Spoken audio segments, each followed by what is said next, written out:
I have a problem with y'all. The word y'all, that is. It's a second person plural pronoun that's literally a conjugation of you and all. It's been invented by multiple cultures throughout the world, but the one that you've probably heard comes from the American South. It was created in the early 1800s, most likely by enslaved Africans or Scotch-Irish immigrants. They popularized it such that it's still used today, most notably in the Southern vernacular and African American vernacular English. And I think that's really cool. My problem isn't with the word itself. Its grammar and its history are very interesting. My problem is with the way the word's often used in arguments online. Specifically, when there's a negative trend, which we'll call X, it's framed as if y'all are doing it. Let's call it the y'all do X framework. As a second person pronoun, y'all refers to your entire audience. And when you put something on the internet, your audience is everyone. So effectively, the y'all do X framework accuses everyone besides yourself of the perceived wrongdoing. And that rubs me the wrong way. You can see examples of y'all do X here, here, and here. This one is actually the reason I'm making this video. It's a screenshot of a TikTok about the trend where people are going into Chipotle and filming the worker to make sure they put the adequate proportions on the burrito. By the way, I wish I could give the original poster credit, but the screenshot I found cropped out their username. Let me be clear. I totally agree with the premise of the steak. I think filming workers scoop chicken is degrading to the worker and annoying to everyone else. And it's especially disappointing when there's a conception that people from your age demographic aren't supposed to do this type of thing. Which is why I noticed myself getting upset at it. When I read the text, y'all are filming Chipotle employees like they're zoo animals, I thought, who, me? I don't do that. It's not the type of thing I would do. I'm totally against the idea of filming chicken. Because I was being accused of doing something totally opposed to my strong personal convictions, I got defensive. And I'm not the only one who would have this type of reaction. Small changes in a statement's wording can dramatically change its meaning and its tone. Especially wording regarding the person in question. If you have a therapist, you might know about I language and you language.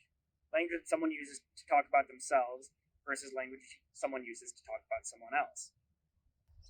There's academic study on the different emotional effects that these frameworks inspire, and you language is measurably more likely to make its recipient defensive. So what am I saying? That the original post should have been about how chicken filming makes OP feel? No, I'm not. I don't think OP was trying to have an emotional dialogue. They're venting about annoying people who aren't necessarily being given an invitation to defend themselves, and that's fine. I am saying that instead of y'all, if this take had said people, the core message would have been the same, but it wouldn't assign blame in such an emotionally provocative way. And by the way, I understand that when you make an argument online, what it means semantically is often different than the message you're trying to get across. I'm not a prescriptivist. I just said you post arguments online when you might not do that. We use the words that feel the best coming out of our mouths because we think they'll get their point across. So the question remains why so many people think that the y'all do X framework will get their point across. I have a few theories. One is that it drives engagement. Let's pretend I'm a social media user coming across this meme.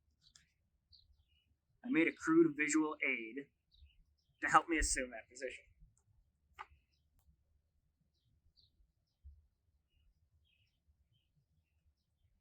So, I'm scrolling my feed, and I see it. It's directed at me. And I have that defense response from earlier. So I'm thinking, how do I reckon these two ideas? One, me knowing that I'm not a chicken farmer. And two, this meme alleging that I am. Well, I could write a comment. I could say, I don't do that. But that looks really weird, and it puts me publicly on the defensive. My other option is to share it.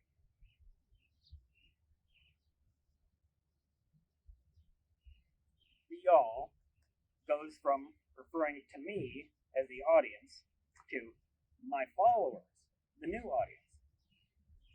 This absolves me of blame, and it gets the message out about an idea that I agree with. That being said, I highly doubt that the original poster was trying to goose their own engagement. So it brings me to point number 2. It feels good to frame an argument this way. We're living in a time where people feel their voices are not being heard.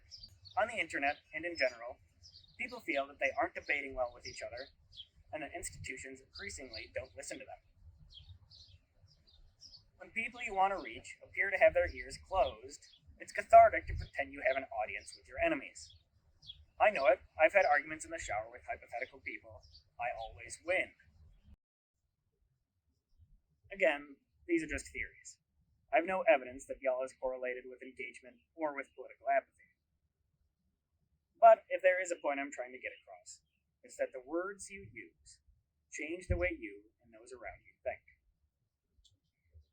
So, when you make a statement about society, consider if you're using the most precise and accurate language that you can.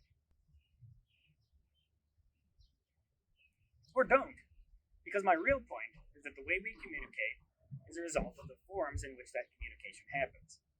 Social media websites use algorithms to curate their content, and that creates a lot of problems with discourse on these sites. Problems much worse than just annoying me alone. You know how I mentioned engagement earlier?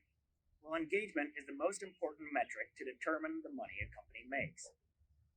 I am talking about ad revenue, but even in a model that doesn't rely on ads, say a subscription model, the company is motivated to build an experience that people do a lot and regularly come back to.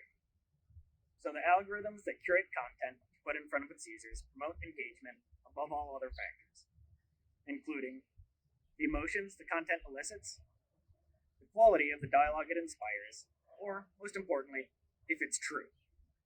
Social media is something that practically everyone uses, and it's become a vital part of our day-to-day interactions.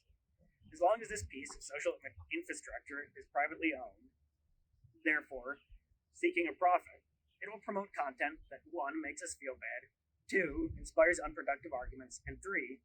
Isn't true. And this is just one of hundreds of things wrong with the private ownership of social media.